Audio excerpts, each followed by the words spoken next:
आप सुन रहे हैं तेंदुलकर की कहानी उन्हीं की जुबानी, छात्रों के लिए सचिन तेंदुलकर की आत्मकथा, जिसे लिखा है बोरिया मजूमदार ने।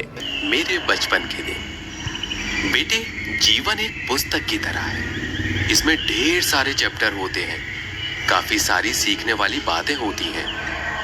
ये विविधताओं से भरे अनुभवों से तैयार होता है और एक पेंडुलम की तरह काम करता है, जिसमें सफलता और विफलता, खुशी और गम दो असली किनारे होते हैं। सफलता और विफलता से मिली सीख भी जीवन में बराबर का महत्व रखती है। जीवन के बड़े हिस्से में विफलता और दुख ज्यादा अच्छी तरह सिखाने वाले गुरुओं के समान होते हैं और सफलता और खुशी की अपेक्षा ज्यादा सिखाते हैं। तुम एक क्रिकेटर और एक खिलाड़ी हो। तुम सौभाग्यशाली हो कि देश का प्रतिनिधित्व कर रहे हो और ये बहुत बड़ा सम्मान है। लेकिन कभी मत भूलना कि ये भी जीवन का एक अध्याय ही है। अमूमन मान लेते हैं कि कोई भी इंसान 70 से 80 साल तक की अवस्था तक जीवित रहता है। तुम कितने साल तक खेलते रह पाओगे? 20 साल। अगर बहुत अच्छे साबित हुए तो 25 साल तक खेल पाओ। इसके बावजूद तुमको अपने जीवन का ज्यादा बड़ा हिस्सा तुम्हें अपने इस पेशेवर खेल वाले हिस्से से अलग बिताना है। इसका साफ मतलब ये है कि क्रिकेट से आगे काफी बड़ा जीवन तुम्हारे सामने मौजूद है।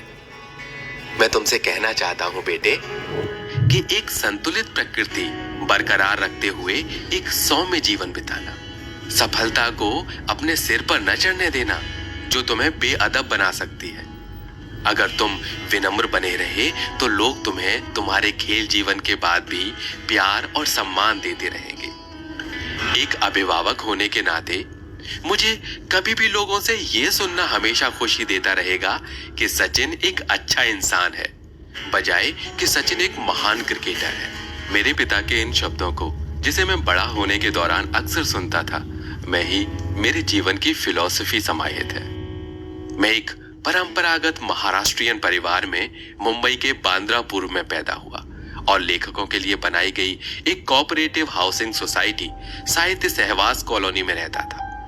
मैं अपने 4 भाई बहनों में से एक हूँ। मेरे 2 भाई और एक बहन है। नितिन, अजीत और सविता मुझसे बड़े हैं और मैं अपने परिवार में न केवल सबसे छोटा हूँ बल्कि सबसे ज्यादा बुरे बर्ताव वाला भी हूँ। मेरे पिता रमेश तेंदुलकर जाने माने मराठी कवि, आलोचक और प्रोफेसर थे, जबकि मेरी माँ रजनी एक इंश्योरेंस कंपनी में काम करती थी। विनम्रता और सौम्यता उनके विशेष गुण थे और मेरे बड़े होने के क्रम में ये गुण मेरे व्यक्तित्व में धीरे धीरे समाहित होते गए। बचपन में उनके सामने परेशानियां खड़ी करने के बावजूद मेरे अभिभावकों ने मुझसे हार नहीं मानी। यहाँ तक कि मैं कभी कभी हैरान रह जाता हूँ ये सोचकर कि कैसे उन्होंने मेरे जैसे शैतान बच्चे के साथ सामंजस्य बिठाया होगा। हालांकि कभी कभी ये सब उनकी सीमा से पार जाने लगता रहा होगा, लेकिन मेरे पिता हमेशा धैर्यवान बने रहे और खासकर तब जब उनको मेरी शैतानियों से जूझना पड़ता रहा होगा। और मुझे नहीं याद है कि मैंने कभी उनकी फटकार सुनी या उनके गुस्से से तमतमाया चेहरा कभी देखा हो। इस वजह से जैसे जैसे मैं बड़ा होता गया, पिता के प्रति मेरा सम्मान लगातार बढ़ता गया। मेरी माँ, जो कि मेरे लिए दुनिया की सबसे बेहतरीन रसोइया थी, मेरे चेहरे पर मुस्कान देखने के लिए कुछ भी कर जाने को तैयार रहती थी। वो हम सबके लिए सबसे स्वादिष्ट मछली और प्रॉन करी, बैंगन का भरता और वरण भात बनाती थी और अपनी भूख और खाने के प्रति प्रेम के लिए मैं उनका हमेशा एहसानमंद हूँ। मुझे सुलाने के लिए वो खूबसूरत गाने सुनाती थी। दिन खत्म होने के बाद सोते समय उनकी मीठी आवाज में गाने सुनने से मेरे अंदर संगीत के प्रति प्रेम विकसित हुआ, जो आज तक